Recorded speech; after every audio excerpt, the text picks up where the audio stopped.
ఇదేంటి ఇలా మాట్లాడాడు శివాజీ అంటే తను ఎంబ్రాసింగ్‌గా ఫీల్ అవుద్ది కదా! నా పిల్లలు వాడి ఫ్రెండ్స్ ఇదేంట్రా మీ నాన్న ఇలా మాట్లాడాడు. Which is hurting. నా ఇంటెన్షన్ బ్యాడ్ లేదు. ఇంకొకటి 30 సంవత్సరాల నుంచి నేను ఇక్కడ ఉంటున్నాను. ఏ రోజు నా దగ్గర నుంచి తప్పు జరగలేదు. ఆవేశంగా ఒక లెటర్ మాకు వెళ్ళిపోయింది. వెళ్ళిన తర్వాత వాళ్ళు డిస్కస్ చేయొచ్చు. ఏమని? కాదండి ఒకసారి శివాజీతోటి మాట్లాడి ఆయనతోనే పెట్టిద్దాం ఒక అపాలజీ లెటర్ అని వాళ్ళు చెప్పొచ్చు. ఇవేవి జరగల. ఎవరికాళ్ళు ఆవేశంగా government of Andhra Pradesh, government of Telangana, CC to CP, CC to women మహిళా commission, CC to PM, CC to international affairs. Why? ఒక్క మాట నన్ను అన్న ఏందన్న ఇట్లా మాట్లాడు. సారీ అమ్మ. నాకెవరు ఫోన్ చేసినా నాకెవ్వరు ఫోన్ చేయలేదు. ఒక సుప్రియ గారు సాయంత్రం ఫోన్ చేస్తే అయ్యో శివాజీ గారు ఏంటి? సారీ అమ్మా నేను పొరపాటున 2 పదాలు దొరికినాయి. అవునండి, ఐఎమ్ కంప్లీట్లీ రిగ్రెటింగ్గానే ఉందమ్మా నాకు. I'm very sorry. నాకు ఇప్పటికి కూడా అర్థం కాదు నేను ఎలా మాట్లాడాను ఆ 2 పదాలు అసలు. నేను బయట బూతులేం మాట్లాడినంటే మాట్లాడతానండి, మన అందరం మాట్లాడతామండి, అర్థం పర్థం లేని మాటలు మాట్లాడుకుంటాం. కానీ ఒక వేదిక, ఒక పద్ధతి, జనరేషన్స్కి మనమే చెప్పాలి కాబట్టి, మన పిల్లలకి చెప్పాలి కాబట్టి. ఆవిడ సరే అండి పెట్టేసేయండి అయిపోయింది. నేను ఇచ్చేసాను అప్పటికే, నేను పంపించేశానమ్మా అప్పుడే. ఎందుకంటే వాళ్ళందరూ నాకు తెలుసు నన్ను అన్నాను అని పిలుస్తారు. ఒక్క మాట నన్ను అడుగుంటే, ఒక్క మాట నేనేమన్నా మిస్బిహేవ్ చేశానండి ఎవరితోన్నా? ఎప్పుడన్నా మీరు ఏ ఆర్టిస్ట్ అయినా సరే, ఇప్పటికీ భూమిక గారితో చేస్తాను, మేడం అని పిలుస్తా, లయమ్మ అంట. రంభ గారితో చేశాను, సంగవి గారితో చేశాను, పెద్ద పెద్ద ఆర్టిస్టులతో చేశాను. ఇంత చిన్న మిస్బిహేవ్ చేయలేదు, చెయ్యను కూడా. ఎందుకంటే ఏదో ఒక రోజు ఇది మనకి గుదిబండై కూర్చుంటుంది. అందుకని నా పరిధి నేను ఎప్పుడు కూడా అసలు అమ్మాయిలతో దగ్గర కూడా ఎవరైనా కనపడ్డా కానీ యాటిట్యూడ్ అనుకుంటారు, ఎందుకంటే దూరంగా ఉంటా.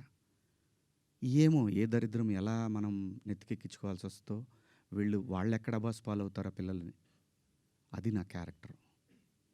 నేను నా క్యారెక్టర్ని చెప్పుకొని మనం హైలైట్ అవ్వాలనే ఉద్దేశం నాకు లేదు. జరిగిన తప్పుని నేను ఎక్స్ప్లెనేషన్ ఇవ్వాల్సిన బాధ్యత నా మీద ఉంది మీ అందరి దగ్గరికి వచ్చి. అలాగే చూస్తున్న వాళ్ళ ప్రేక్షకులకు కూడా చెప్పాల్సింది.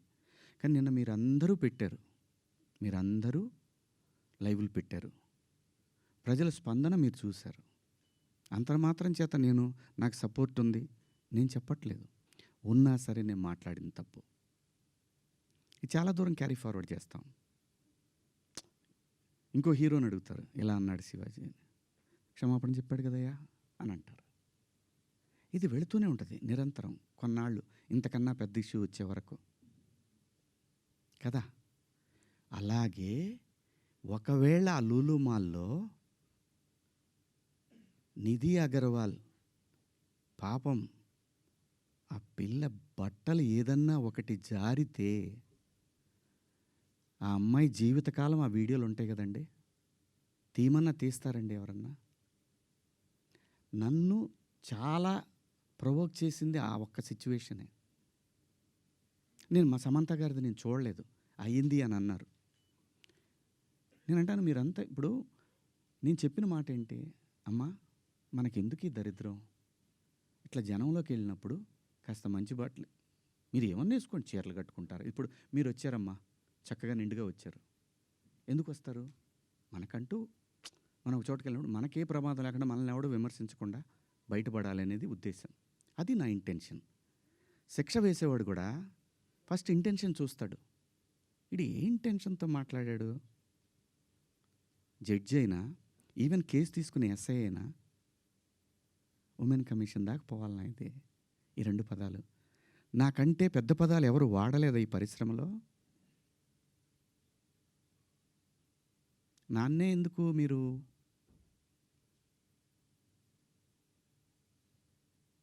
ఎందుకు? నేనేం చేశాను?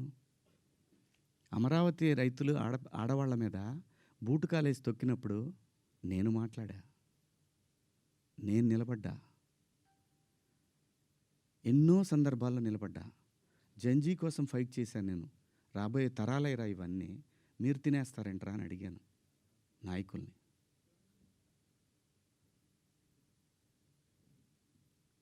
మీరందరూ కూడా మన పేపర్‌లో గానీ, లేదన్నా గానీ ఎప్పుడైనా సరే ఒక మిస్ వార్త ఏదన్నా గబుక్కన మనం టీవీలో ప్రజెంట్ చేసినా కూడా సవరణ అని ఒకటి ఇస్తారు మీరు. మనుషులం మనం. సమర్థించుకోవట్లా. పొరపాటు జరిగింది అని చెప్తున్నాను నేను. దానికి మీరందరికన్నా కూడా ఎంత ఇది ఉందో కానీ నేను ఎప్పటికి సెట్ అవుతానో నాకు తెలీదు. నా ఆవేదనంతా ఆ చిన్మయి గారి దగ్గర నుంచి అలా అలా అలా అలా అలా అలా వెళ్ళి ఉమెన్ కమిషన్‌కి వెళ్ళిపోయి వాళ్ళు నాకు మెసేజ్ పెట్టి నువ్వు 27వ తారీఖు మా దగ్గర అటెండ్ కావాలి అని. అమ్మ నేను ఆల్రెడీ క్షమాపణ చెప్పాను. వన్స్ మేము రిలీజ్ చేసిన తర్వాత రావాలి. వెళ్తా. చట్టాన్ని గౌరవించాలి. ఖచ్చితంగా వెళ్తా. వెళ్ళి ఒక అపాలజీ లెటర్ ఇస్తా. నాకేం ప్రాబ్లం లేదు. నేనేం సిగ్గుపడను. నేను తప్పు చేసినప్పుడు క్షమాపణ చెప్పడంలో తప్పేముంది? ఏమీ తప్పులేదు. ఇష్టం వచ్చినట్టు మాట్లాడుకుంటున్నారు. ఒక బార్‌కి వెళ్తే డ్రెస్ కోడ్ ఉంటుందండి. ఓ పబ్‌కి వెళ్తే డ్రెస్ కోడ్ ఉంటుంది. షూ లేకుండా లోపలికి రానీయడు. కొన్ని పబ్బుల్లో అయితే గర్ల్ ఫ్రెండ్ లేకుండా రానీయడు. నేనేమన్నాను? మనిషి ఆదిమానవుడు కోతి నుంచి మనిషిగా రూపాంతరం చెందిన తర్వాత ఇంగితం ఎక్కడ స్టార్ట్ అయిందంటే ఈ శరీర భాగాలు కనపడటం కరెక్ట్ కాదే, ఏదోటి కట్టుకోవాలే అనే జ్ఞానం అమ్మకు వచ్చిందో నాన్నకు వచ్చిందో తెలీదు. వచ్చింది. అలా అలా బట్టలు తయారు చేసుకునే లెవెల్కి వచ్చి బట్టలు కప్పుకోవటం, బట్టలు వేసుకోవటం దాకా వచ్చింది. మంచివి వేసుకోమంటాం తప్ప అండి? కాదు. ఇదేం సిస్టము? ఆ సిస్టమ్‌కే పోతామన్నోళ్ళు పోవచ్చు. ఎవరు తప్పేం లేదు. ఎవరిష్టాలు వాళ్ళయి. ఎవరిష్టాలు వాళ్ళయి. ఇక్కడ నాకు కాన్స్టిట్యూషన్‌లోని సెక్షన్స్ గురించి చెప్తా. ఈ సెక్షన్ ప్రకారం మహిళల్ని అని చెప్పి టీఎఫ్ఐ ఉమెన్ వింగ్ పెట్టారు. చట్టం నాకు తెలుసు. కాన్స్టిట్యూషన్ చదువుకున్నాను. భారత రాజ్యాంగము హక్కులతో పాటు బాధ్యతలు కూడా ఇచ్చింది. న్యాయమూర్తి దగ్గర ఒక కేసు వెళ్ళినప్పుడు దాని తాలూకా ఇంటెన్షన్ చూస్తాడు. Provoking also crime. Provoking also crime.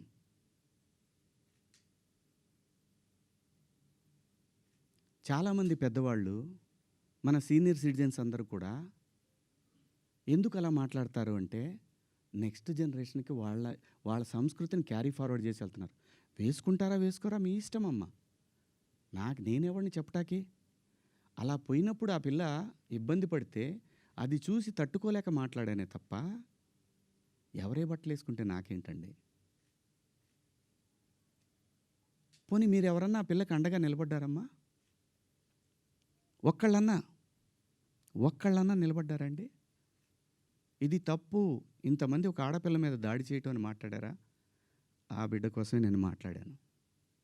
రేపొద్దున మన తెలుగు యాంకర్లు కానీ మన ఆర్టిస్టులు కానీ చక్కగా బట్టలు వేసుకొని వస్తారు. మన సుమ గారు కానీ, ఝాన్సీ గారు కానీ, ఉదయభాను గారు కానీ, పిల్లలు కానీ, కొత్త పిల్లలు కొంచెం యంగ్ బ్యాచ్లో కొంచెం అందంగా గ్లామర్గా కనపడాలని వేసుకుంటుంటారు.